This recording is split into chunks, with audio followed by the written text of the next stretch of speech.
If you suffer from catarrh or blocked sinuses, there's no such thing as a common cold. Mucron is a powerful decongestant. A single tablet will help clear your head and relieve sinus pain. Mucron, a decongestant for the uncommon cold. Teledisc proudly presents Tell It Through the Song. For the first time in one fabulous collection, the world's finest contemporary songwriters perform their own classic hits. Who could ever forget this one from Labby Sifri? Or this beautiful ballad from John Waite?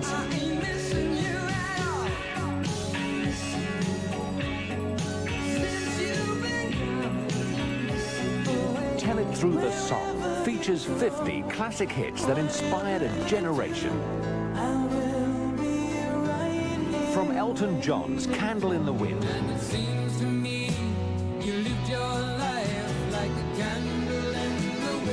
to Lou Reed and his legendary Walk on the Wild Side. Said, hey, babe, take a walk on the wild side. You will want to hear them again and again. Plus the very best from Kate Bush, Stevie Nicks, Don McLean, Justin Hayward, Christopher, and many, many more.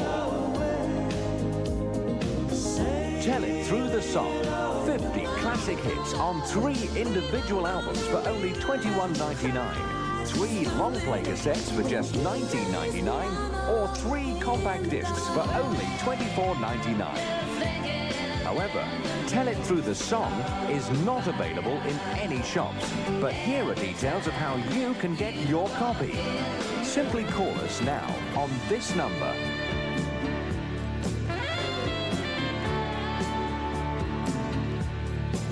Or send your payment to Teledisc at this address.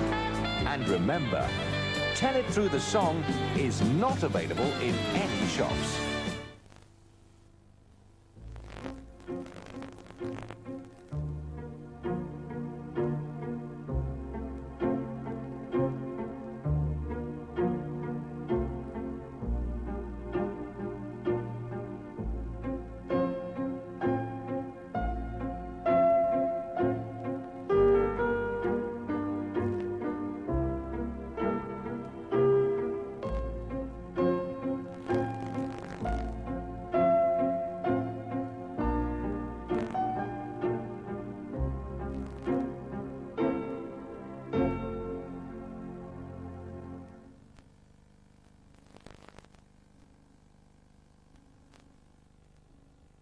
The newspaper, delivered in time-honored tradition. But imagine a newspaper that's updated 15,000 times a day. Covers topics like, what's on the box? Up-to-the-minute news. And useful fashion tips. The ultimate newspaper, brought to you by Oracle.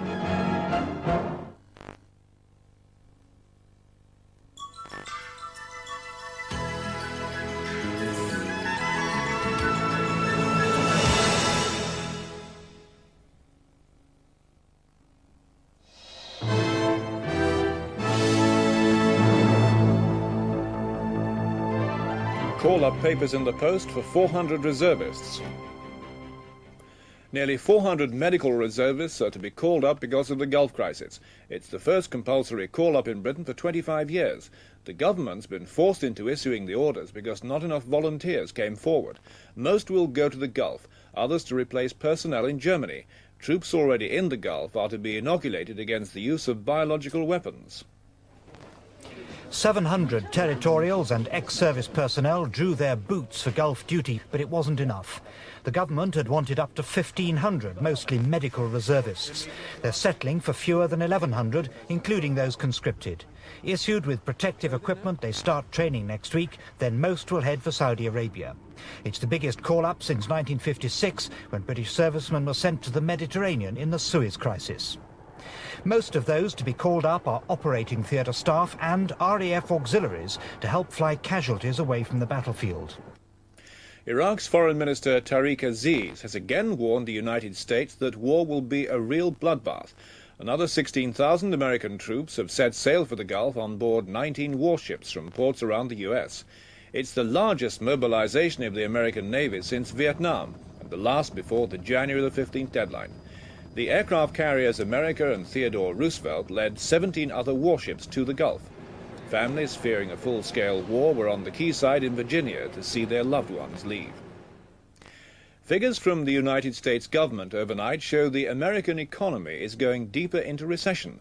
The index of leading economic indicators fell 1.2% in November, the fifth monthly fall in a row. It means many ordinary Americans are facing, for the first time, unemployment, mortgage default, and living off welfare checks. This from Ron Claiborne of America's ABC News. Just before Thanksgiving, Lori Johnson was laid off from her job as an office assistant. On January 1st, it will be her husband's turn, and their two-income family making $30,000 a year will become a no-income family. I was doing real good, I was within 6 months, 7 months. It hit hard. Did you have a good day at school? The Johnsons, like tens of thousands of other working people who have lost their jobs, have a home, a car, and bills, but no longer money to pay them. You can see evidence of hardship in the unemployment lines. At this Missouri office, new claims have doubled in just 6 months. You can see it at food pantries where demand is up and donations are down. And you can see it at the Johnsons' home. The family now depends on donated food and money from their church to pay bills. Food stamps are next. Christy Strachan, the 11-day-old heart transplant boy, died yesterday, 12 hours after his operation at Great Ormond Street Children's Hospital in London. A nationwide hunt had been launched for a suitable heart. It was successfully transplanted but showed poor performance and required prolonged circulatory assistance. After 4 to 5 hours of improvement, the heart showed signs of failure again, from which Christy could not be resuscitated. It is always a great disappointment for all of us, but I think there are positive ways to look at failures, and I think we should try to take lessons and do better in the future and offer better results for the future children. England are in deep trouble in the second test against Australia after losing 4 quick wickets after tea. A short time ago, there were nearly 200 runs ahead with just 2 wickets left.